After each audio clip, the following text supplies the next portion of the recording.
আসসালামু আলাইকুম এভরিওয়ান, আরও একটি নতুন ক্লাসে সবাইকে স্বাগত জানাচ্ছি। আজকে আমরা 46তম এবং 45তম বিসিএসের কম্পিউটার ও তথ্য প্রযুক্তি যে অংশটি রয়েছে সেটির প্রশ্নগুলো সমাধান করব, অবশ্যই ব্যাখ্যা সহ সমাধান করব।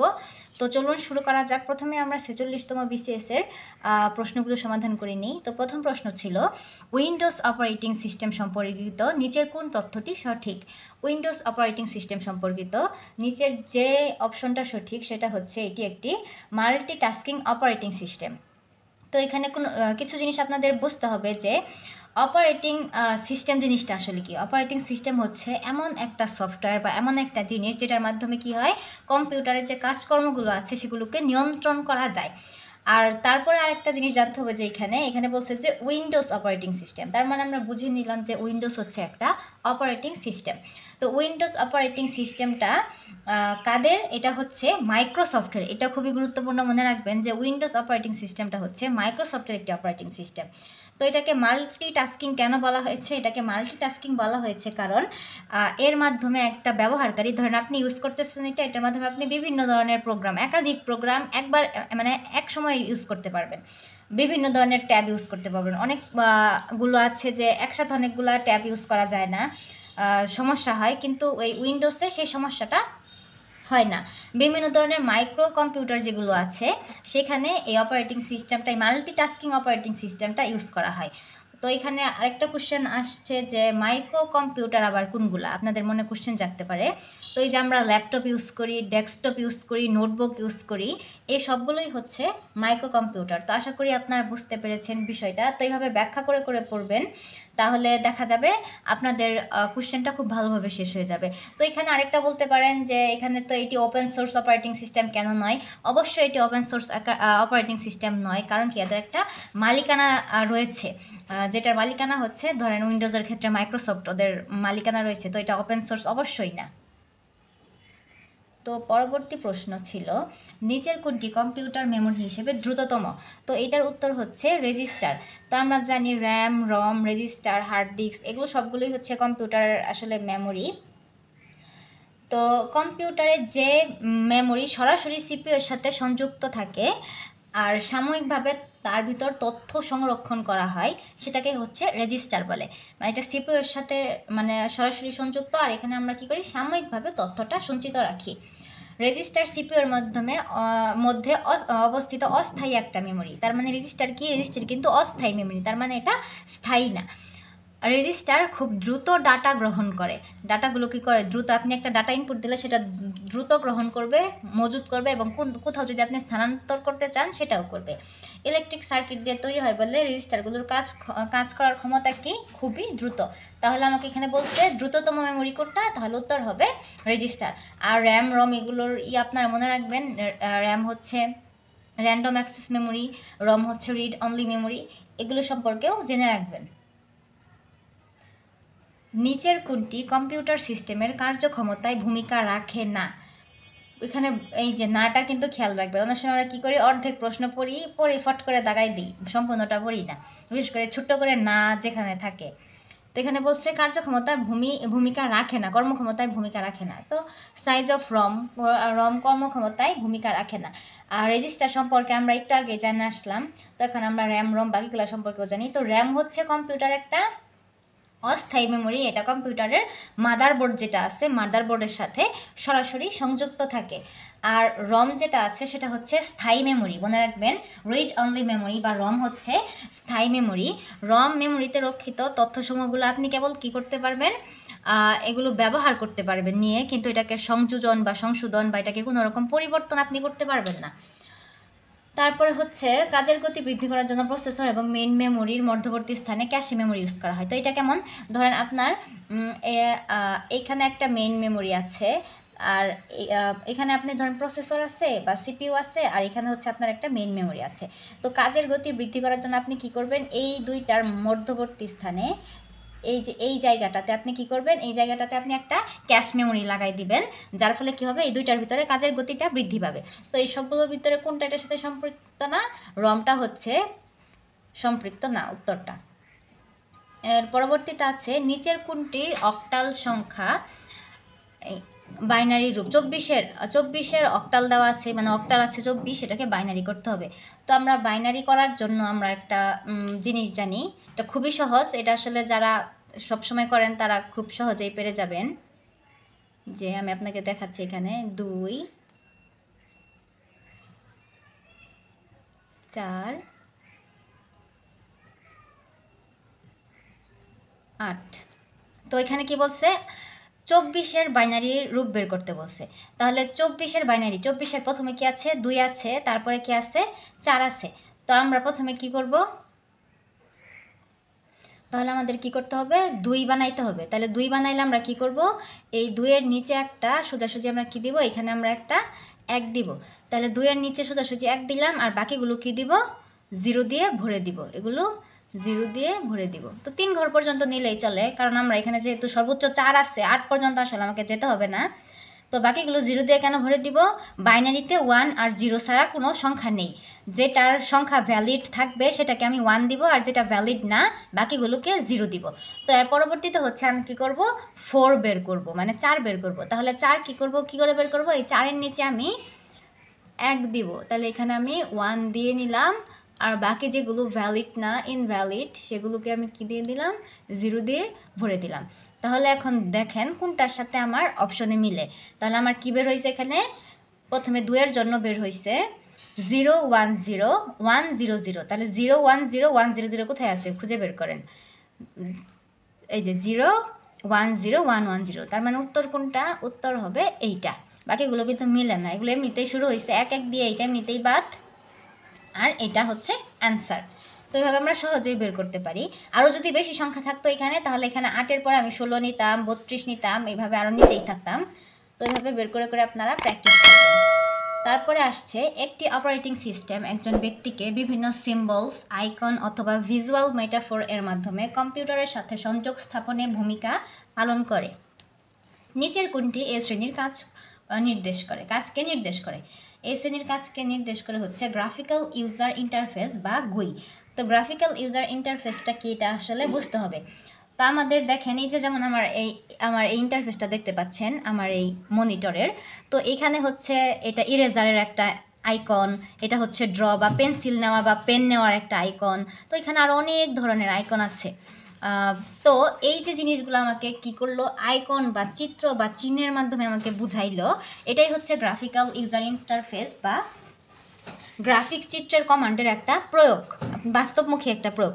তো আগে কি করতে হইতো, যখন এই জিনিসটা ছিল না, এই আইকনের মাধ্যমে বা সিম্বলের মাধ্যমে দেখানোর প্রসেসটা ছিল না, তখন আমাদের কিবোর্ডে টিপে টিপে কমান্ড লিখতে হইতো। কিবোর্ডে টিপে টিপে কমান্ড লিখে তারপরে কাজটা করতে হইতো। ধরেন আপনি এখানে ধরেন যে আপনি ক্রস বাটনে চাপ দিবেন, এখানে একটা ক্রস বাটন আছে যেটাতে আপনি চাপ দিবেন, তাহলে অটোমেটিকলি কী হয়ে যাবে, এই পেজটা অফ হয়ে যাবে। কিন্তু আগে এই ক্রস বাটনটা ছিল না, তাহলে আপনাকে তখন কি করতে হইতো, আপনাকে তখন কমান্ড লিখে এই সারফেসটাকে কী করতে হইতো, ক্লোজ করতে হইতো। তো এখন বর্তমানে এটা করা হয় না। তো এখন আমরা আইকন বা সিম্বল ইউজ করে এই কাজগুলো করতে পারি। তো যার ফলে কিবোর্ড ব্যবহার না করেও আপনি শুধু মাউস ইউজ করেও সুন্দরভাবে আপনার কম্পিউটারকে কী করতে পারবেন, চালাইতে পারবেন। তো এগুলোর উদাহরণ হচ্ছে উইন্ডোজ এক্সপি বা উইন্ডোজ এক্সপিরিয়েন্স, তারপরে হচ্ছে উইন্ডোজ ভিস্টা, ম্যাক ওএস, এগুলো হচ্ছে এটার উদাহরণ। তো এগুলো মনে রাখবেন। নিচের কোন বিবৃতিটি কম্পাইলার সম্পর্কিত সঠিক। কম্পাইলার আর ইন্টারপ্রেটার এই দুইটা অনেক বেশি আসে, আর এই দুইটা আমরা কি করি, গুলাই ফেলি। অবশ্যই গুলাই ফেলবো না, এই দুইটাকে আমরা কি করব, মনে রাখবো। ইন্টারপ্রেটার কি করে, লাইন বাই লাইন অনুবাদ করে, লাইন বাই লাইন, লাইনের ইনে ঢুকে ঢুকে। ইন্টারপ্রেটার লাইনের কি করে, ভিতরে ঢুকে, মানে ইনে ঢুকে ঢুকে প্রত্যেকটা লাইনকে অনুবাদ করে। আর কম্পাইলার কি করে, তার তো টাইম নাই, সে কম টাইম তার কাছে, সে কম্পাইলার, তার টাইম কম, তাই কী করে, সে পুরো প্রোগ্রামটাকে একবারে পড়ে একবার অনুবাদ করে দেয়, তার কাছে এত লাইন বাই লাইন পড়ার টাইম নেই। তো এইভাবে আমরা মনে রাখতে পারি। তো অ্যান্সার হবে গ নাম্বার, এটি একবারে পুরো প্রোগ্রাম অনুবাদ করে। কম্পাইলার কি করে, একবারে পুরো প্রোগ্রাম অনুবাদ করে। নিচের কোনটি সোশ্যাল মিডিয়া প্ল্যাটফর্ম নয়। তো সোশ্যাল মিডিয়া প্ল্যাটফর্ম নয় গুগল। গুগল কি, গুগল হচ্ছে একটা সার্চ ইঞ্জিন। আর ফেসবুক, টুইটার, ইনস্টাগ্রাম এগুলো সবগুলোই হচ্ছে social media platform. Cellular data নেটওয়ার্কের ক্ষেত্রে জিপিআরএস বলতে কি বোঝায়। জিপিআরএস বলতে বোঝায় জেনারেল প্যাকেট রেডিও সার্ভিস। তো এটা মনে রাখবেন পূর্ণরূপটা। আরও কিছু জিনিস এখানে আমরা জেনে নিই। জিপিআরএস হচ্ছে একটা packet oriented mobile data service, যেখানে কি হয় 2G সেলুলার মোবাইল কমিউনিকেশন যে সিস্টেমটা আছে সেখানে আমরা এটাকে ব্যবহার করি। তো জিপিআরএসের মাধ্যমে মূলত তথ্য আদান প্রদান করা যায়, আর এর মাধ্যমে নেটওয়ার্ক অনেক বেশি বাইন্ডুইত পাওয়া যায়। তো ছোটো ছোটো জিনিসগুলো মনে রাখবেন। বাহিরের আক্রমণ থেকে প্রাইভেট নেটওয়ার্ক রক্ষার্থে নিচের কোনটি ব্যবহৃত হয়? বাহিরের আক্রমণ থেকে রক্ষার্থে ব্যবহৃত হয় ফায়ারওয়াল। তো অ্যান্টিভাইরাসই এটা যদি আপনার ডেস্কটপের ভিতরে কোনো ভাইরাস থাকে সেটাকে ভ্যানিশ করতে ব্যবহার করা হয়। দূরে কোথাও যদি আপনি ডাটা বা তথ্য পাঠাইতে চান সেক্ষেত্রে এনক্রিপশন ব্যবহার করা হয়। তাহলে ফায়ারওয়াল হচ্ছে একটা কি বিশেষ নিরাপত্তা, যাতে এক নেটওয়ার্ক থেকে অন্য নেটওয়ার্কে ডাটা প্রবাহ নিয়ন্ত্রণ করা যায়। দুঃখিত।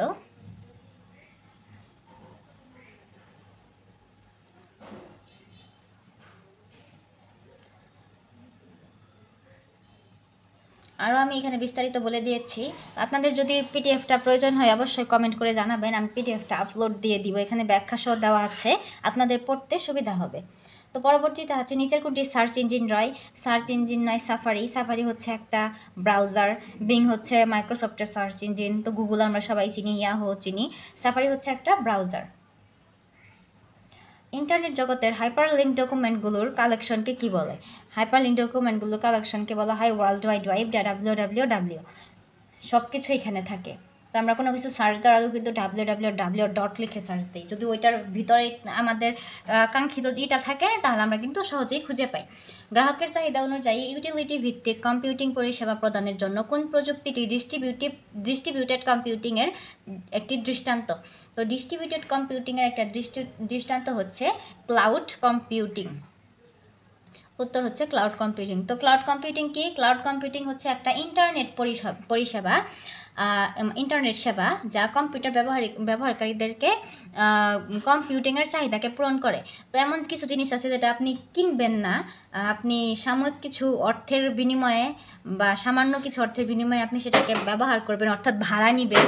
এই জিনিসটা আসলে ক্লাউড কম্পিউটিংয়ে হয়ে থাকে। কম সময়ে অধিক ক্ষমতা সম্পন্ন অনলাইন কম্পিউটার সেবা প্রদান করে থাকে এই ক্লাউড কম্পিউটিংটা। তো এগুলোই। নিচের কোন নেটওয়ার্কে সবচেয়ে বেশি জায়গায় ব্যাপ্ত হয়? সবচেয়ে বেশি জায়গায় ব্যাপ্তি হয় হচ্ছে ওয়াইড এরিয়া নেটওয়ার্ককে ওয়ান বলা হয়। ওয়ানের সর্বোৎকৃষ্ট উদাহরণ হচ্ছে ইন্টারনেট, যেমন ইন্টারনেটটা কিন্তু সারা পৃথিবী জুড়েই ছড়িয়ে আছে। নিচের কোন প্রযুক্তি ফেস রিকগনিশন সিস্টেমে ব্যবহৃত হয়? ফেস রিকগনিশন সিস্টেমে ব্যবহৃত হয় অ্যাপ্লাইড আর্টিফিশিয়াল ইন্টেলিজেন্স বা অ্যাপ্লাইড এআই। আর অ্যাপ্লাইড আইওটি ব্যবহার করা হয় ছোট ছোট যন্ত্রপাতিগুলোতে, যেমন ফ্রিজ, এসি, তারপরে ধরেন আমরা এটিএম বুথে জানা টাকা তুলতে ওই মেশিনটাতে। আর ভার্চুয়াল রিয়েলিটি তো ভার্চুয়াল রিয়েলিটি, এটা সম্পর্কে আমরা কম বেশি সবাই জানি। তো সর্বশেষ প্রশ্ন, নেটওয়ার্ক ট্রান্সমিশন রেট বোঝাতে ব্যবহৃত হয় MBPS। এটার পূর্ণরূপ কি? তো এটার পূর্ণরূপ হচ্ছে মেগাবিটস per second, not megabyte, মেগাবিটস per second. এবার 45তম বিসিএস এর প্রশ্নগুলো আমরা দেখব। জিপিইউ এর পূর্ণরূপ কি? জিপিইউ এর পূর্ণরূপ হচ্ছে গ্রাফিক্স প্রসেসিং ইউনিট। তো গ্রাফিক্স রিলেটেড কোশ্চেনগুলো কিন্তু ভালোই আসে, তো এটা খেয়াল রাখবেন। এই জিপিইউ এর কিন্তু আরেকটা নাম আছে, এগুলোকে ভিডিও কার্ড বা গ্রাফিক্স কার্ডও বলা হয়। অনেক বলে না যে গ্রাফিক্স কার্ড লাগাইছি বা নিছি, তো এটা হচ্ছে ওইটা জিপিইউ। তো বিভিন্ন ধরনের ছবি, অ্যানিমেশন এগুলো প্রদর্শনের জন্য এই জিপিইউটা ব্যবহার করা হয়। নিচের কোনটি ALU আউটপুট রাখার জন্য ব্যবহৃত হয়? ALU হচ্ছে arithmetic logic unit. Arithmetic logic unit এটাকে কম্পিউটারের মস্তিষ্ক বলা হয়, কারণ যত ধরনের গাণিতিক সমস্যা, গাণিতিক ক্যালকুলেশন আছে সব কিছু এখানে করা হয়। আর এখানে যা যা করা হয় সেগুলো সংরক্ষণের জন্য কোথায় রাখা হয়? রেজিস্টারে রাখা হয়। একটু আগে আমরা রেজিস্টার কি সেটা পরে আসছি। তো দেখছেন এগুলো কিন্তু আসলে সম্পর্কযুক্ত। আপনি 45তম কোশ্চেনটা যদি ভালো করে ব্যাখ্যা সহ ভালো করে পড়ে নিতেন তাহলে 46তমতে যাই কিন্তু রেজিস্টারের কোশ্চেনটা আপনার কি হতো? ইনডিরেক্টলি কমন পড়তো। ডিবিএমএস এর পূর্ণরূপ কি? ডিবিএমএস এর পূর্ণরূপ হচ্ছে database management system. 2 kilobyte memory address track করার জন্য কতটি অ্যাড্রেস লাইন দরকার? 11টি অ্যাড্রেস লাইন দরকার। তো এই যে আরেকটা আসছে, হেক্সাডেসিমেলকে কী করতে বলছে, হেক্সাডেসিমেলকে অক্টাল করতে বলছে। তো হেক্সাডেসিমেলকে অক্টাল করা এটা একটু লেন্দি প্রসেস, এখানে আমি মাউস দিয়ে আসলে দেখানোটা কষ্টসাধ্য। ইনশাল্লাহ অন্য সময় আপনাদেরকে সবগুলো রূপান্তরই আমি দেখাই দিব, বাইনারি থেকে অক্টাল, অক্টাল থেকে বাইনারি, অক্টাল থেকে হেক্সাডেসিমেল, হেক্সাডেসিমেল থেকে অক্টাল। তো এটার উত্তর হবে খ নাম্বার। এমবেডেড সিস্টেমে সাধারণত কোন ধরনের মেমোরি ব্যবহৃত হয়? এমবেডেড সিস্টেমে ব্যবহৃত হয় ফ্ল্যাশ মেমোরি। এমবেডেড সিস্টেম আসলে হচ্ছে মানে খুব বেশি না, অল্প একটু জ্ঞান থাকে এই ধরনের সিস্টেমকে আমরা এমবেডেড সিস্টেম বলি। অল্প একটু জ্ঞান মানে কি, যেই জ্ঞানটা দিয়ে মেশিনটা নিজে নিজে চলতে পারে। যেমন আপনি যদি পিসি বা ল্যাপটপ চালান, সেই নিজে নিজে চলতে পারবে না, তাকে কিন্তু আপনাকে চালাইতে হবে। কিন্তু আপনি এটিএম বুথের মেশিনটাকে দেখেন, সেখানে সে নিজেই নিয়ে কিন্তু সব কিছু দেয়, আপনি শুধু আপনার পিন পাসওয়ার্ডটা দেন, বাকি সব কিছু কাজ কিন্তু সে নিজে নিজেই করে। এই যে সিস্টেমটা, এটা হচ্ছে এমবেডেড সিস্টেম, আর এই এমবেডেড সিস্টেমটা করে ফ্ল্যাশ মেমোরি। নিচের কোনটি স্পাইওয়ারের উদাহরণ? স্পাইওয়ারের উদাহরণ হচ্ছে কিলগার্স। তো কিলগার্সের আরেকটা নাম হচ্ছে কিলগার্সের আরেকটা নাম হচ্ছে কিস্ট্রোক লগিং। তো কিস্ট্রোক লগিং বা কিলগার্স জিনিসটা কি? এই যে আমরা কিবোর্ড টিপি বা কিবোর্ড দিয়ে আমরা যে কোনো কিছু টাইপ করি, এই যে টাইপ করার জিনিসটা আছে, এটা রেকর্ড করে নেয়, বা এটাকে বলবেন কেউ মানে হ্যাকিংই বলা যায়, কিন্তু খুবই নিম্ন স্তরের হ্যাকিং পদ্ধতি এটা। তো এই জিনিসটাকে বলা হয় কিলগার্স। এর মাধ্যমে আমরা অজান্তেই আমাদের জিনিসগুলা অন্য কোনো একটা সাইটে এগুলো রেকর্ড হয়ে থাকে। তো যারা পাসওয়ার্ড বা পিন এগুলো হ্যাক করতে চায় তারা এই কাজটা করে। IPv4 এ নিচের কোনটি গুগল ডিএনএস সার্ভারের আইপি অ্যাড্রেস? তো গুগল ডিএনএস সার্ভারের আইপি অ্যাড্রেস এটা আসলে একটা মানে কি বলবো, এটা অন্যরকম একটা প্রশ্ন, এটা আসলে কারোরই পারার কথা না। 888 এখানে 4টা 8888 ট্র্যাকটা 4টা 8 হচ্ছে গুগল ডিএনএস সার্ভারের আইপি অ্যাড্রেস। তো এটা কীভাবে ওরা এই প্রশ্নটা করলো জানি না, যাই হোক। ফায়ারওয়ালের প্রাথমিক কাজ কি? ফায়ারওয়ালের প্রাথমিক কাজ হচ্ছে আগত এবং বহির্ভূত নেটওয়ার্ক ট্রাফিক পরীক্ষা। মানে আপনি চাইলেই হুট করে ঢুকে পড়তে পারবেন না, আপনাকে পরীক্ষা নিরীক্ষা বা যাচাই বাছাই করা হবে, করার পরে যদি অনুমতি দেয় ফায়ারওয়াল, তারপরে আপনি ওই সাইটটাতে ঢুকতে পারবেন। পরবর্তী প্রশ্ন, ইন্টারনেটের মাধ্যমে তথ্য আদান প্রদানের জন্য সর্বাধিক ব্যবহৃত প্রোটোকল কি? সর্বাধিক ব্যবহৃত প্রোটোকল হচ্ছে টিসিপি বা আইপি, অর্থাৎ ট্রান্সফার কন্ট্রোল প্রোটোকল বা ইন্টারনেট প্রোটোকল। নিচের কোনটি ক্লাউড কম্পিউটিংয়ের বৈশিষ্ট্য না? ক্লাউড কম্পিউটিংয়ের বৈশিষ্ট্য না, ফিজিক্যাল ওনারশিপ। তো ক্লাউড কম্পিউটিং নিয়ে কিন্তু আমরা আগেও পড়লাম যে জিনিসটা কি। তো ঘুরে ফিরে আসলে ওই প্রশ্নগুলোই আসে। প্রিপারেশন যদি ভালো হয়, কোনো পরীক্ষা আসলে কঠিন নয়, এটা আমি বিশ্বাস করি। তো দেখুন, অন ডিমান্ড সেলফ সার্ভিস, হ্যাঁ ক্লাউড কম্পিউটিংয়ে সেলফ সার্ভিসের একটা ডিমান্ড থাকে, আপনি যা যা চান তাই পাবেন। ব্রড নেটওয়ার্ক অ্যাক্সেস, হ্যাঁ নেটওয়ার্কটা ব্রড থাকে। লিমিটেড কাস্টমাইজেশন, কিঞ্চিত আপনি অর্থের বিনিময়ে কাস্টমাইজ করতে পারবেন। ফিজিক্যাল ওনারশিপ অফ সার্ভার, কিন্তু কোনোভাবে আপনি কি সার্ভারের একটা ওনারশিপ নিয়ে নিতে পারবেন, মালিকানাধীন করে ফেলতে পারবেন সেই সার্ভারটাকে? অবশ্যই না। তাহলে অ্যান্সার হবে ঘ নাম্বার। একটি কম্পিউটার নেটওয়ার্কে একটি ল্যান এবং একাধিক ডিভাইসকে একটি ওয়ান এর সাথে সংযুক্ত করতে কোন ডিভাইসটি ব্যবহার করা হয়? তো ল্যান আর ওয়ানকে সংযুক্ত করবেন, মনে রাখবেন দুইটাই কি ভিন্নধর্মী। ভিন্নধর্মী দুইটাকে যদি সংযুক্ত করতে চান তাহলে কি ব্যবহার করা হবে? রাউটার ব্যবহার করা হবে। রাউটার বা গেটওয়ে ইউজ করা হয়। লেন যদি সংযুক্ত, দুইটাই লেন, এটাও লেন এটাও লেন, দুইটাই যদি লেন সংযুক্ত করতে চান তাহলে ব্রিজ ইউজ করবেন। আর একটা লেন আর একটা ওয়ান বা দুইটা ওয়ান যদি সংযুক্ত করতে চান তাহলে রাউটার বা গেটওয়ে ইউজ করবেন। প্রতারণামূলকভাবে সংবেদনশীল তথ্য যেমন পাসওয়ার্ড ও ক্রেডিট কার্ড নম্বর অর্জন করার জন্য ইন্টারনেট ব্যবহার করার অনুশীলনকে কী বলে? ফিশিং। তো ফিশিং হচ্ছে একটা প্রতারণা, যার মাধ্যমে আমরা কি করি, মানে যারা হ্যাকার আছে তারা কি করে, তারা প্রতারণামূলকভাবে আপনার পাসওয়ার্ড, ক্রেডিট কার্ডের নাম্বার এগুলা নিয়ে নেয়। আপনার ইমেইলে বা জিমেইলে একটা মেল পাঠাবে, আপনি যদি ওই লিঙ্কে ক্লিক করেন সাথে সাথে আপনার যে পাসওয়ার্ড আছে, ক্রেডিট কার্ডের নাম্বার আছে, এগুলো তার কাছে চলে যাবে। তো এই প্রক্রিয়াটাকে ফিশিং বলা হয়। চিকিৎসা ক্ষেত্রে কম্পিউটারের কাজ কোনটি? চিকিৎসা ক্ষেত্রে কম্পিউটারের কাজ তথ্য সংগ্রহ করা, ইমেজ বিশ্লেষণ করা, রোগী পর্যবেক্ষণ করা। আসলে সবগুলোই এখন সব জায়গায় কম্পিউটার ইউজ করা হয়। নিচের কোনটি সার্বজনীন ডিজিটাল লজিক গেট? সার্বজনীন ডিজিটাল লজিক গেট হচ্ছে NOR বা NOR। তো এর মাধ্যমে আমাদের 15-30টা কোশ্চেন শেষ হয়ে গেল। ম্যাক্সিমাম কোশ্চেনই আসলে সহজ ছিল। কম্পারেটিভলি দেখলে দেখা যায় যে 2টার ভিতরেই 12টা করে, মানে 30টার মধ্যে 23টা কোশ্চেন ইজি ছিল, পারার মতো। আপনি যদি ভালো প্রিপারেশন নেন অবশ্যই পারবেন। আর বাকি কিছু কোশ্চেন ছিল একটু জটিল, ওই জটিলগুলো আসলে কেউই পারবে না। কোশ্চেন হার্ড করার জন্য এটা করা হয়, ওগুলো আপনাকে পারতেও হবে না, জটিলগুলো বাদ। তো এই তো ভালো করে প্রিপারেশন নিতে থাকেন ইনশাল্লাহ। এর পরবর্তীতে বাকিগুলো আমরা আস্তে আস্তে দিব। 46তম থেকে শুরু করে একদম 10তম পর্যন্ত দেওয়ার ইচ্ছা আছে ইনশাল্লাহ, সব সাবজেক্টের উপরেই। গণিতও দেওয়া হচ্ছে, তো আপনারা গণিতের প্লেলিস্টটা চেক করবেন, ওইখানে আমরা নিয়মিত গণিত আপলোড করছি। আর এখানে কম্পিউটার ও তথ্য প্রযুক্তি রিলেটেডগুলো আপলোড করা হবে, পরবর্তীতে বাকিগুলো করা হবে। তো আজকে এই পর্যন্তই, ধন্যবাদ সবাইকে, আল্লাহ হাফেজ।